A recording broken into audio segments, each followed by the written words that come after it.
देश और दुनिया के अंदर जहां कहीं जाते हैं तो बहनों और भाइयों, अब हम अगर बोल दें कि यूपी के हैं, खुश, और आपने कह दिया कि अयोध्या के हैं, तो अगला व्यक्ति आपको गले से लपकने के लिए उतावला दिखाई देता है।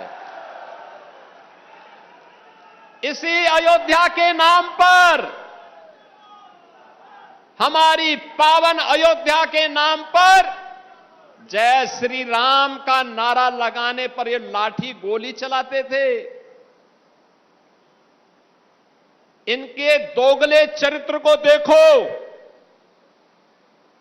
जो कांग्रेस अयोध्या में भगवान राम का मंदिर न बनने पाए, इसके लिए एड़ी चोटी लगाई थी, इसने पूरी ताकत लगा दी थी और इसने माननीय उच्चतम न्यायालय में शपथ दिया था बड़ी बेशर्मी के साथ में कि राम तो हुए ही नहीं।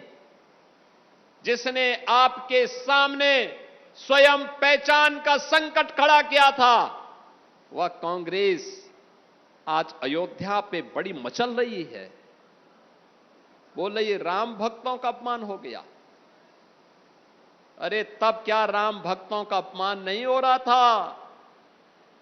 जब आप कहते थे, सुप्रीम कोर्ट में आपके नेता एफिडेविट देते थे, इनकी सरकार बेशर्मी के साथ शपथ पत्र दाखिल करती थी, कहती थी राम हुए ही नहीं। भगवान राम, जगत नियंता राम, श्री राम के अस्तित्व पर प्रश्न खड़ा कर रही थी कांग्रेस। आज वह मचलती हुई दिखाई दे रही है।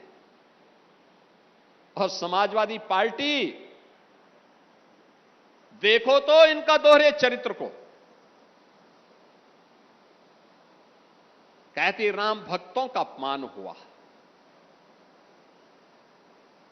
राम भक्तों पर, कार सेवकों पर गोली चलाने और जय श्री राम बोलने पर लाठी भांजने वाले लोग आज उपदेश देने चले हैं, उपदेश देने चले हैं। बहनों और भाइयों, मेरी अपील होगी सभी राम भक्तों से। अयोध्या के बारे में जो समाचार पत्रों में सुनने को मिला, हम लोगों ने ट्रस्ट के अनुरोध पर एसआईटी जांच बिठाई है और मैं उन्हें इस बात के लिए कह सकता हूं कि एसआईटी जांच दूध का दूध और पानी का पानी करके रहेगी, उसमें कोई संदेह नहीं। लेकिन मैं सभी से इस बारे में अनुरोध करूंगा, सभी पक्षों से कहूंगा कि कोई भी ऐसी अनर्गल टिप्पणी और बातें न हो जो राम भक्तों की भावनाओं को आहत करती हो, राम भक्तों की भावनाओं को आहत करती हो। अगर किसी के पास कोई डॉक्यूमेंट्री प्रूफ है, वे कृपया एसआईटी को उपलब्ध करवा दें, एसआईटी को दे दें, एसआईटी जांच करके देगी। और राम भक्तों से भी मैं कहना चाहूंगा, राम भक्तों से मेरी विनम्र अपील होगी, प्रभु राम ने हमें मर्यादा का पाठ पढ़ाया है, मर्यादित रहने का आचरण दिया है। हम उस मर्यादा का पालन करते हुए हमने 500 वर्षों तक, हम लोगों के पूर्वजों ने 500 वर्षों तक प्रभु राम के स्थान को लेने के लिए संघर्ष किया है। 500 वर्षों तक मर्यादित रहते हुए हमने संघर्ष किया है। 15 दिन और देख लें, इंतजार कर लो, चिंता मत करो।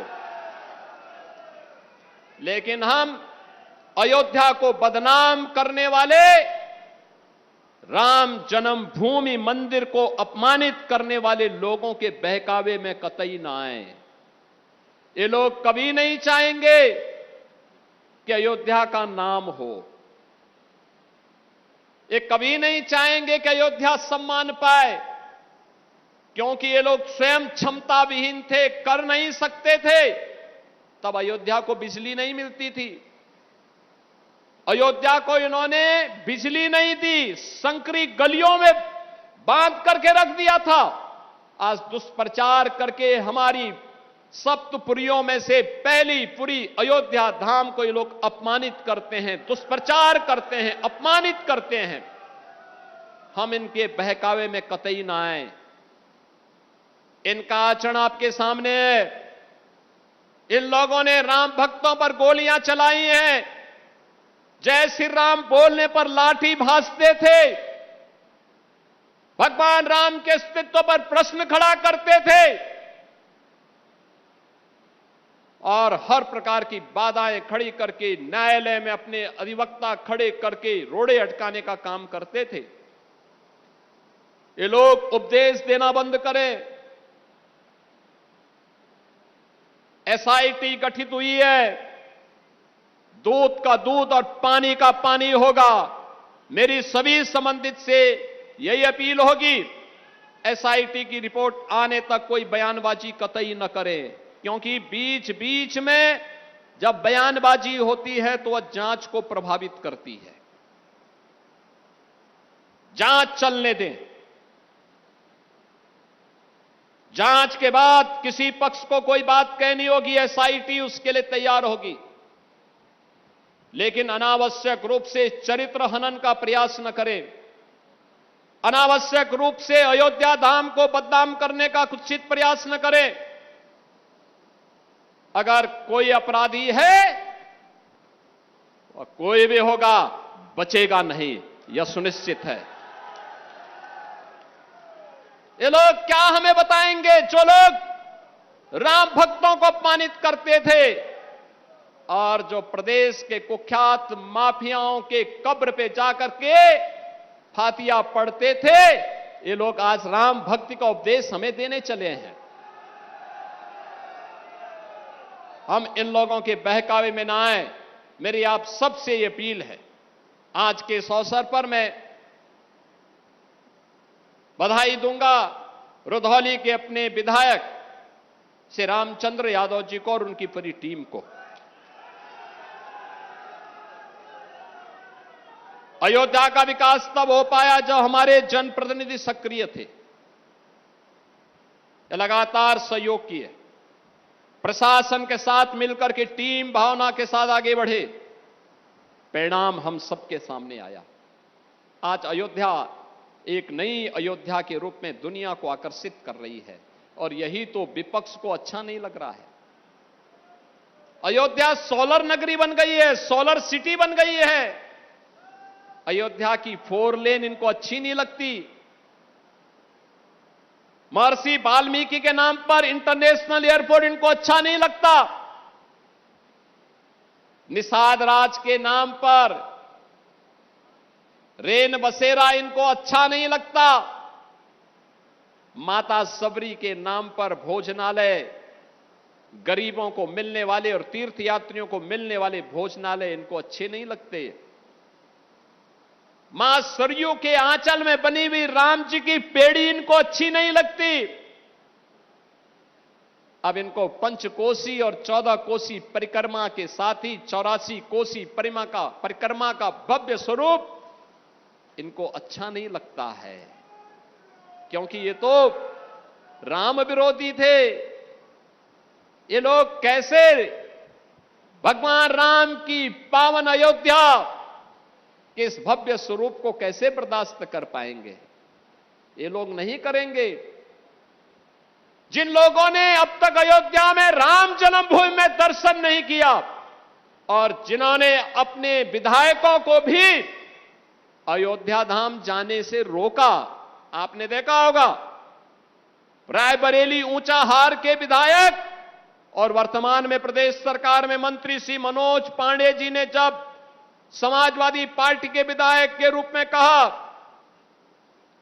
कि अयोध्या में सभी विधायकों को दर्शन करने के लिए जाना चाहिए, हमने प्रस्ताव स्वीकार किया। अखिलेश यादव ने तुरंत रोक लगा दी, कहा नहीं, अयोध्या में कोई दर्शन करने नहीं जाएगा, क्योंकि उनकी भक्ति राम पर नहीं थी, वे तो बाबर को मानने वाले लोग हैं। वो बाबर की पूजा करने वाले लोग हैं। कैसे? और उन्होंने मनोज पांडे को धिक्कार करके बाहर कर दिया। आज मनोज पांडे हमारी सरकार में मंत्री हैं। एक वरिष्ठ नेता के रूप में उन्होंने काम किया, लेकिन समाजवादी पार्टी ने उनका अपमान किया। प्रभु राम का स्मरण करने पर उनको वहां से दुत्कारने का काम किया था। आज वे प्रदेश सरकार में मंत्री के रूप में अपनी सेवाएं दे रहे हैं। बहनों और भाइयों, ये लोग कभी अयोध्या नहीं आए, अयोध्या से इनको परहेज है, लेकिन अयोध्या को बदनाम करने की नियति से ये लोग किस किस प्रकार का बाना उड़ेंगे, इसको देखते रहिए। और यही अपील करने के लिए आज मैं आपके पास आया हूं। आज यहां पर इतनी परियोजनाएं, 126 परियोजनाएं एक विधानसभा की, एक ही विधानसभा में 126 परियोजनाओं का हम लोकार्पण और शिलान्यास कर रहे हैं। और अभी तो अयोध्या की कार्य योजना और बनने जा रही है, उस कार्य योजना में रुधौली भी है। ये सभी परियोजनाएं आएंगी तो अयोध्या, रुधौली तो एकदम अयोध्या के नजदीक होने का लाभ तो ले ही रहा है। मां सरयू और मां यहां पे गोमती नदी के बीच में इतनी पवित्र स्थल, इन सब के विकास को एक नई ऊंचाई तक पहुंचाने का काम है डबल इंजन सरकार करेगी। आप सबको मैं आश्वस्त करने के लिए आया हूं।